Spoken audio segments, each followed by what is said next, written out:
को लेकर हर रोज कोई ना कोई अपडेट सामने आ रहा है। गैर कानूनी तरीके से पाकिस्तान से भारत आई सीमा हैदर कौन है, उनकी असलियत क्या है, ये जानने की कोशिशें जारी हैं। ऐसी बहुत सी वजहें हैं जिसके बाद सीमा पर शक गहराता जा रहा है। एटीएस सीमा से पूछताछ कर रही है, उसे सेफ हाउस में रखा गया है। पूछताछ में सीमा हैदर ने जासूस होने से साफ इनकार किया।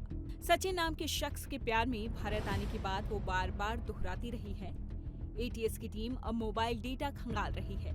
अभी तक जासूसी एंगल पर एटीएस के हाथ कोई बहुत बड़ा सबूत नहीं लगा है। हालांकि जांच जारी है। इसके बाद एक बड़ी जानकारी भी सामने आई कि सीमा हैदर का चाचा और भाई पाकिस्तानी आर्मी में हैं। सीमा का भाई आसिफ कराची में पाकिस्तानी सेना में है, वहीं सीमा का चाचा गुलाम भी पाक सेना में पोस्टेड हैं। 18 जुलाई को सीमा हैदर, सचिन और उसके पिता नेत्रपाल से एटीएस ने पूछताछ की। तीनों से 9 घंटे तक पूछताछ चली, जिसमें ये जानकारी भी सामने आई कि सचिन से पहले भी सीमा कई भारतीय युवकों से बात कर चुकी थी, जिनमें से अधिकतर दिल्ली एनसीआर के ही हैं। सीमा हैदर से एटीएस ने अंग्रेजी की कुछ लाइनें भी पढ़वाई। इसे सीमा ने न सिर्फ अच्छे से पढ़ा बल्कि उसके पढ़ने का तरीका भी बेहतरीन था। सीमा की जो चैट बरामद हुई है उसमें भी बेहद सधी हुई भाषा का इस्तेमाल किया गया, जो कि हिंदी और इंग्लिश में है। हालांकि सीमा का कहना है कि हिंदी और इंग्लिश बोलना उसने जेल में सीखा था। लेकिन एटीएस को शक क्यों है?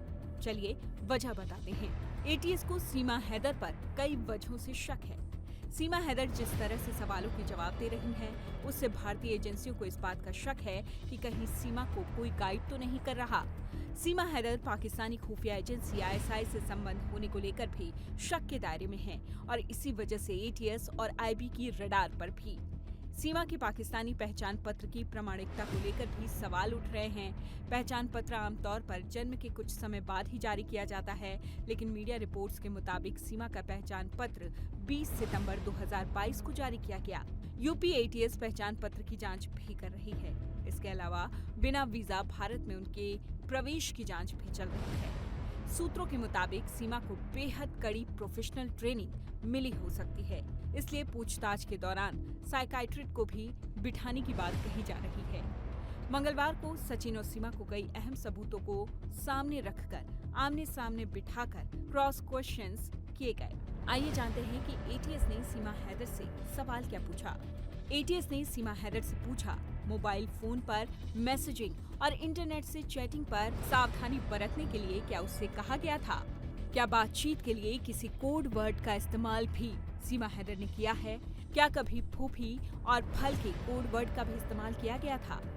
यहाँ आपको बताते चलें कि आईएसआई में फूफी उस शख्स को कहा जाता है जो देश से जुड़ी जानकारियां आईएसआई तक भेजने का काम करता है। वहीं फल का नाम रुपयों के लिए इस्तेमाल किया जाता है। यही नहीं, एटीएस ने ये भी पूछा कि इतनी शुद्ध हिंदी वो कैसे बोल लेती हैं।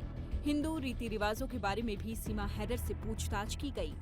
नोएडा के रबुपुरा गांव पहुंचने में सीमा हैदर की मदद किसने की, ये भी एटीएस का सवाल था। साथ ही सैन्य अधिकारियों को सीमा हैदर ने फ्रेंड रिक्वेस्ट क्यों भेजा, ये भी एटीएस ने सवाल दागा। लेकिन इस सवाल के जवाब में सीमा ने कोई सीधा सीधा जवाब न देकर गोलमोल जवाब दिया। सीमा हैदर ने कहा कि फ्रेंड रिक्वेस्ट उसने रैंडम भेजी थी, उसको नहीं पता था कि वो भारतीय आर्मी से है। फिलहाल ऐसी बहुत सारी बातें हैं जिसकी वजह से शक की सुई सीमा हैदर पर घूम रही है।